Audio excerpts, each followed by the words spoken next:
Hi everyone. Already? Okay.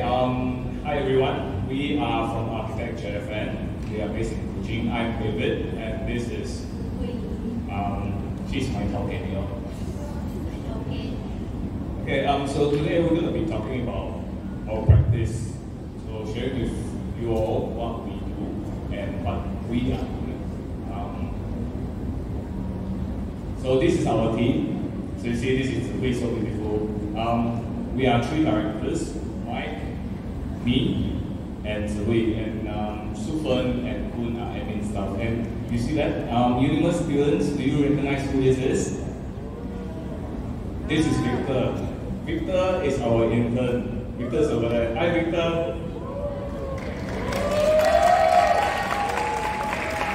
So Victor's our special guest for today as well. So Victor will be sharing part of his internship experience with you later.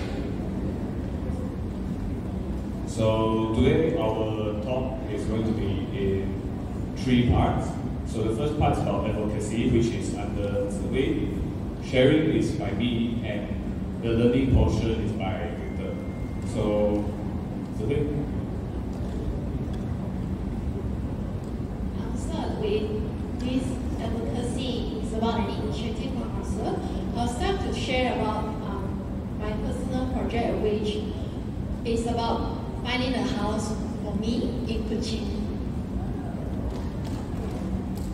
Okay, I have to declare I'm a proud Sibu girl, born and bred in Rejang Park. So after graduating from university, I did my intern in Kuching, and after that I stayed home to continue my practice. So a few years down, after staying in Kuching, I decided to find a permanent house for me to stay and continue to work in Kuching. So, as you all know, a young and broke architect like me has no money to buy a new and big house. So I left with 2 options. One is to buy a house that's far away from the city center. Another option is to find a very small studio in probably an apartment nearer to the city. So with all the house hunting trips that I've done, I was thinking, is there any options that I can look for apart from these 2 options? So this Kenyanan Park came to my mind. Okay, a bit of introduction of what Kenyanan Park is. It is one of the first low-cost housing estate in Kuching, started in 1960s. It is a very well-established place with a strong sense of community. Also, with the old housing area, it all has its issues. Apart from finding a house for myself and asking what am I looking for, we are indulged in a lot of discussion about the housing in general. So these are some of the questions that we have been discussing and trying to find answers in between us.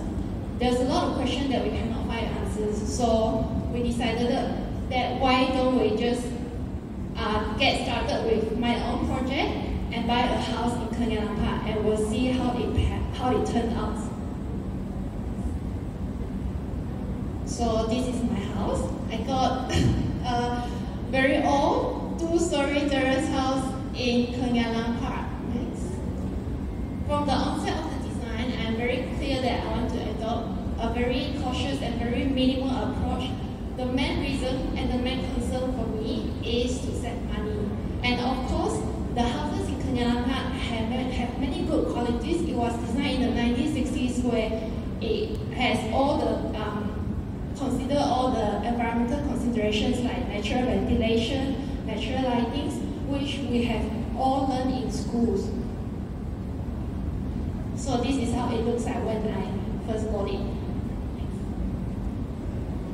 This is part of the renovation. I basically just repair the things that are beyond maintain, or replace the things that are beyond repair, and try to repair the things that can be done, and keep all the existing layouts and existing details of these houses. This is how it turns out to be after I moved in for about, I think, five years.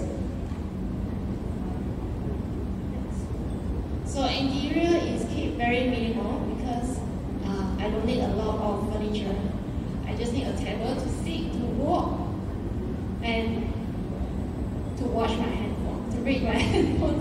So next, this is one of the play things that I'm experimenting with, which is I'm having the lifestyle that suits myself. So why don't I have an open toilet in my bedroom? Next. So with this project, we found out that it is actually a viable alternative socially, economically, and also environmentally. So with this, I am actually spending about 310,000, including the property and renovation, which is comparable to a new houses far away from the city, which I don't have to endure all the traffic jam in Kuching.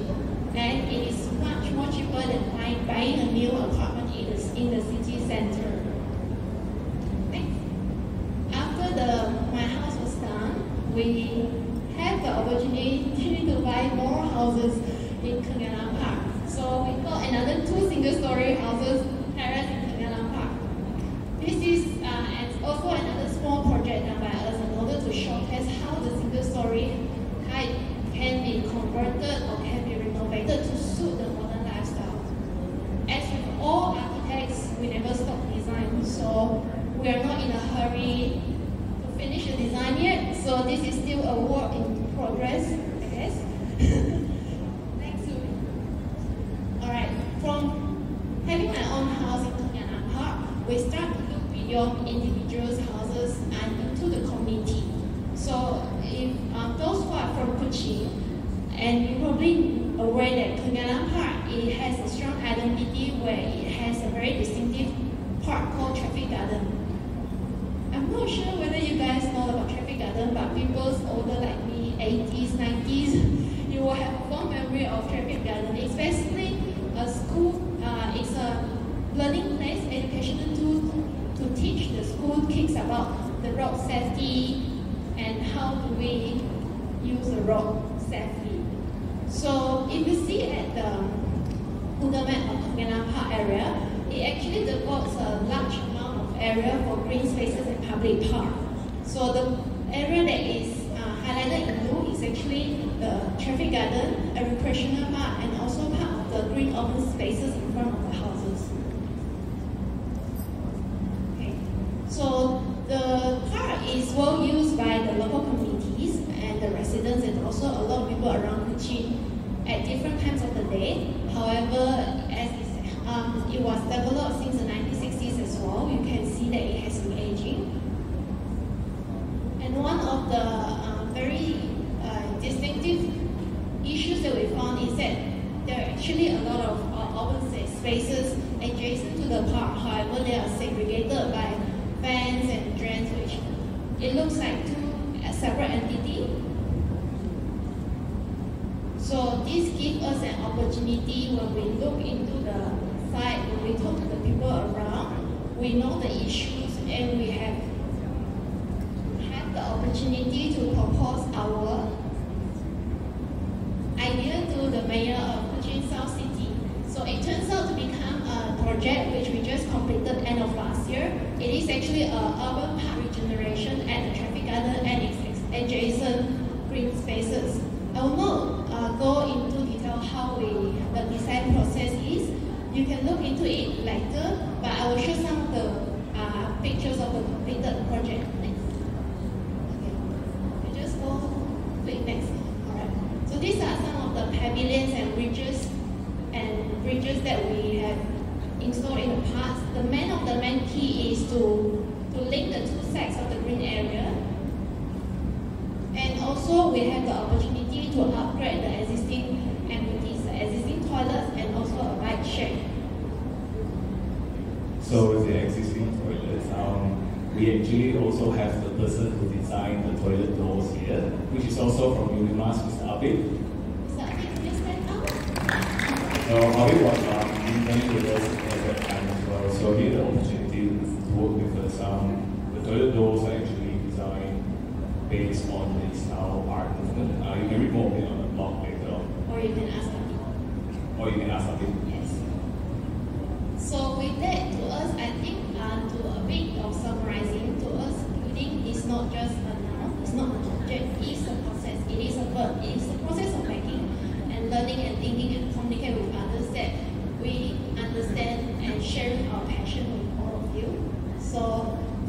sharing. David will share his I will passion. share about sharing. Okay, so for my part here, it is about sharing. So at ARKITEK JFN, a lot of our projects are self-initiated. So this is our, I would sort of stage it into three parts: the pre-pandemic, and mid-MCO, and now. So this project was initiated by us when the government had a free bus initiative for Kuching City. There were existing bus stops in front of South schools, and we proposed to Mayor, also the same Mayor from Kuching City South, to do a modular and portable bus stop, which we designed and we built, and we installed it on site in 2 weeks. So this bus stop was prefabricated in the factory. We did a digital model, which became the digital twin, where we simulated the prototype with all the details and worked very closely with the manufacturer to fabricate it. So we installed it next to the existing bus stop in front of the school, but we realized that not many people actually use the new bus stop. Why? Most likely because the bus stop sign is still in front of the old one. There. So after the success, I guess, of that bus stop, we came to this. This was initiated by us mid-MCO, I think first MCO. I remember it was during the Sunday. We were having a conversation about how the pandemic has sort of redefined the way that architects work. So as designers of the built environment, architects, what can we do, especially during the pandemic and looking forward post-pandemic in the new normal? What can we do to promote people, encouraging them to go out, but practice social distancing? So this project, has no music. You can actually watch the video, it's on YouTube. We also won an award for PAM Awards 2022 with this project in special category. This project was entirely crowdfunded, and it was under 12,000. The budget was under 12,000. It's a very small budget, but big impact. We do a lot of work for community-based grassroots events. Next. So, okay, this is a part where I think most of the students will be interested, because most students, like me, who I was once a student, like free things. So, this was an initiated sort of decentralized movement that we started after the second MCO lifted. It's called Open Source Sarawak. So it began when we had a meeting at one of the councils. And then I saw the wall there that had this big aerial photograph of Kuching City, and I thought to myself, I want one of that, but how do I get it? Do I have to pay for it? Buy it? So I thought, how about instead of paying for it, I'll make one and make it free for everybody. So I began to make my own auto mosaic map of Kuching. In a way, this section is a bit more technical because it's very experimental. I'm still learning as I'm going along to develop this. Essentially, all photos or auto mosaics are like high-res Google Maps. The ones that I've done are centimeter level accuracy, but not survey breakdown. So if you pay attention to Mitchell's presentation, part of this was actually shown, but mine is better quality, higher resolution. So we thought the auto follow it's very blurry. So when you do your site analysis or your site components, they're all very blurry. So these are the areas that I've worked out. Every weekend I take the drone and I go somewhere and I do mapping, which leads to digital twins. This is something new that I'm also working on. All of these are free to download, so I've made digital twins mostly of areas in Kuching, which can be implemented for sort of integrated with Twinmotion. I use a lot of Twinmotion with the new Sketchfab integration now that you can search for JFN, and all of these models are for free. You can download them, you can use them in your visualization. So I did this for our upcoming project, which will be posted shortly. This is the Kuching Astronomy Center, and it's at MBK swimming pool, you know where it is. Yeah. So this is the last part of the free things. These are 3D scans. So I am working a lot with photogrammetry to make 3D models. I've also used LiDAR scanning as well to experiment with documenting and curating as well as a collection of cultural heritage objects, because there are certain things that are very significant to us, but if we don't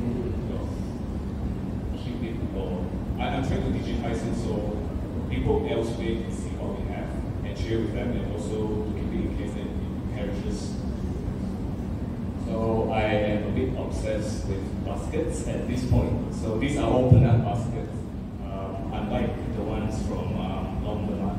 These are from Long Demand. I bought them when we went to Ulu National Park. So these are all scanned.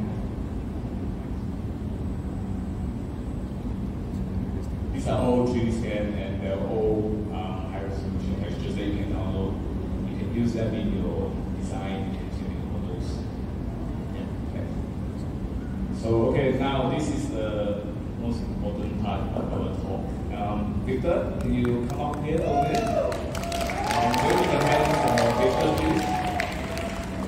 So Victor is our, I would say, our latest introduction to the office.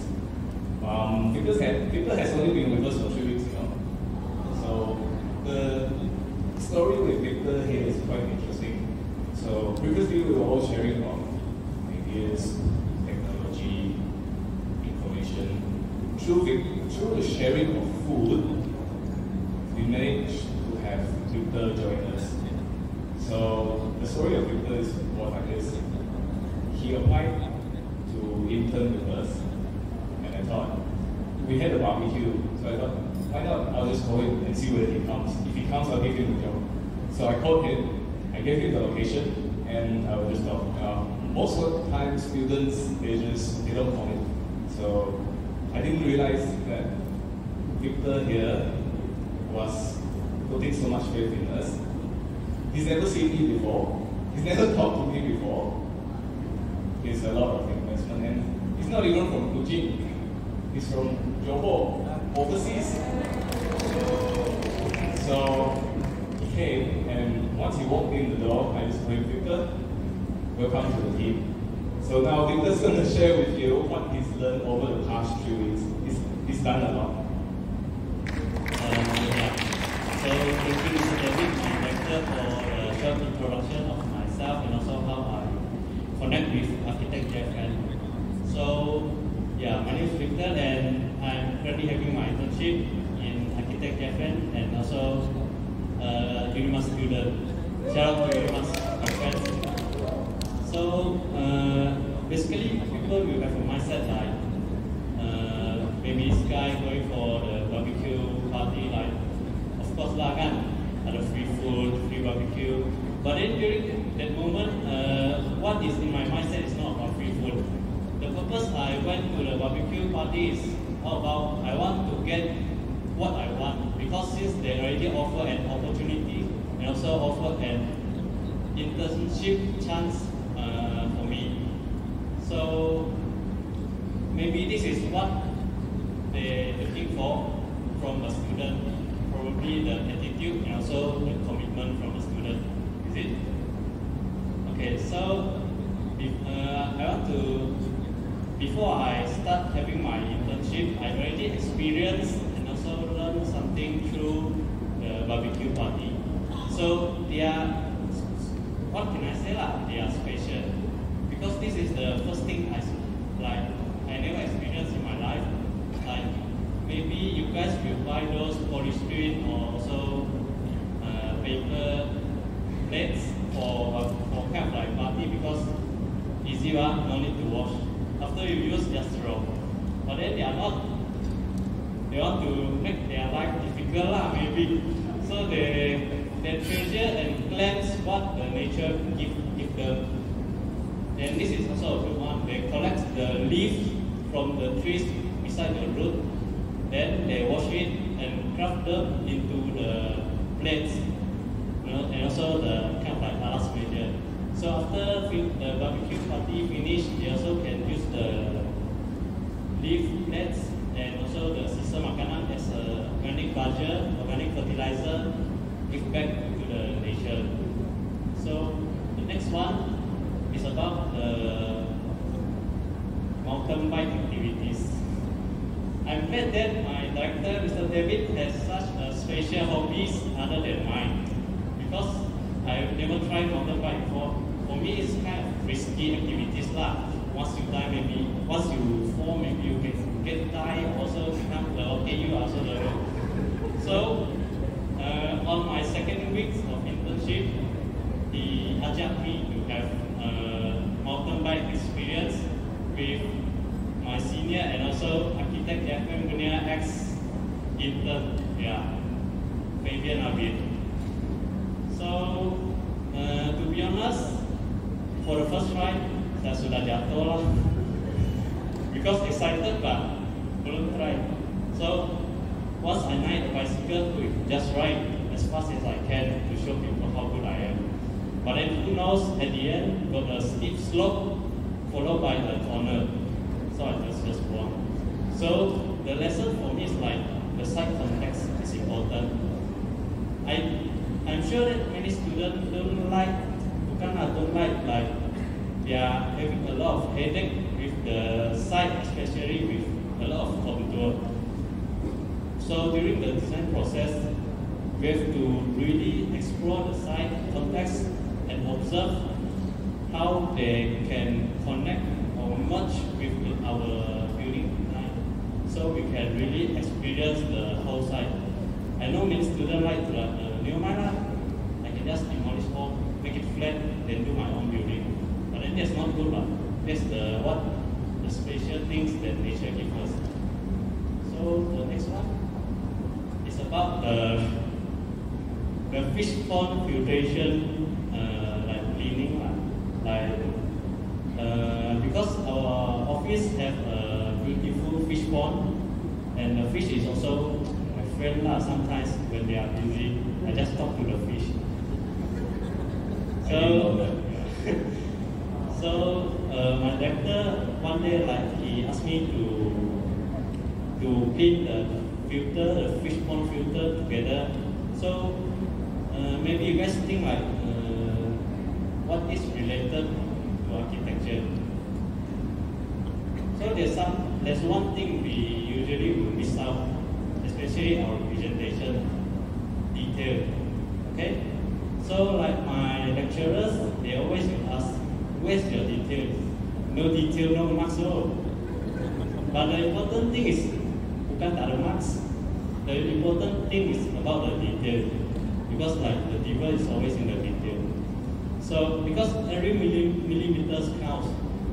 Maybe you like terkurang sikit, then the whole thing cannot work. Like this function, like this fish pond filter.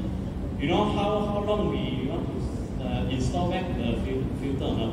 It takes around like 30 minutes. Half an hour. Because if the pipe it didn't match correctly, then the water will keep leaking. Yeah. So the detailing leads me to another experience. It's about this one is kind of like a small experience lah. Because like one day when I arrived to the office, then my director said, "Oh shit, the AutoCAD cannot function well." Because like when we open the AutoCAD, basically it will stop itself. But then since the magnet is broken because of the detail is not accurate enough, so it caused the magnet to like go off. So we have to try and assess and attempt how we can fix it.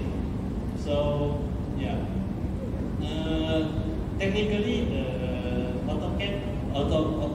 AutoCAD is we fix it, and then from the how to say, the finishing part is not that complete lah, as long as it still can function well. So does it success or not? For us, it's success because the AutoCAD already can function well. Is it? Maybe success for you Yeah. have big higher standards, you know. Yeah. So what can I say as an intern? So far, I only have my internship for 4 weeks. So the things I can conclude is it's not how good you design is, and also how hardworking and how fast you can do AutoCAD, do SketchUp. So the important things for me is like, maybe for me also for them, is about the attitude and also the commitment. So many people, they want to ask anything, or like they try to escape as much as they can because they are lazy to commit. But I didn't say that I'm a good student. I'm also like lazy sometimes, yeah, better my projects. But I really learned a lot and experience how actually the difference of the architecture internship from ARKITEKJFN. I think I have to pass back to my directors for the Thank you, Victor. I think he speaks a lot better than both of us.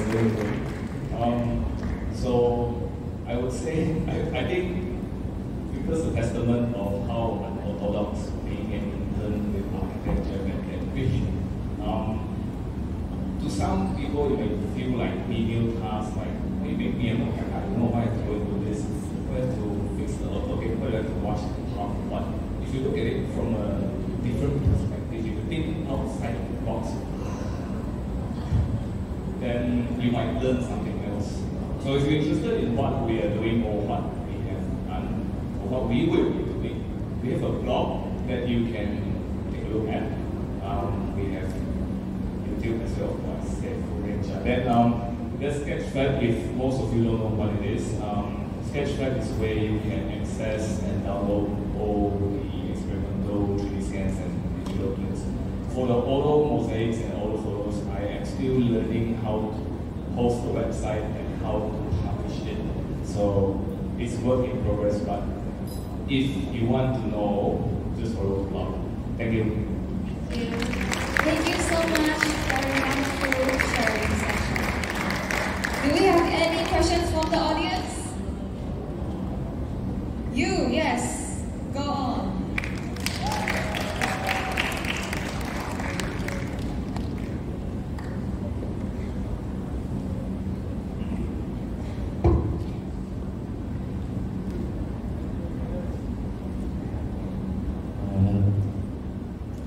I have a question about the open source Sarawak project.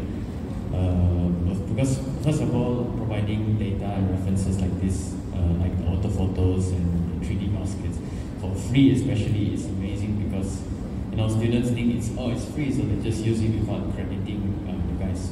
So they don't really appreciate it. It's hard work. So my question is, with this in mind, what really motivates you to continue making this work for free? Is it really just passion? I think it's a bit more than passion. I think it's giving back. It's really giving back to the community, not just the architectural community, but also back to people. Because I have friends who are overseas, and I do the scans and look at it. They look at it and say, "Oh, I remember this place." It gives them something to reminisce of. It lets them be able to interact with it a bit more than just photos. So I'm also working out how to work with Unreal Engine and virtual reality. So how I can do these scans and people can re-experience the spaces that they have been or have not been. So yeah. Thank you. Thank you so much for the question. If you have any other question, you can catch them later during the lunch break, or you may visit their blog. Thank you so much. Thank you. Thank you so much.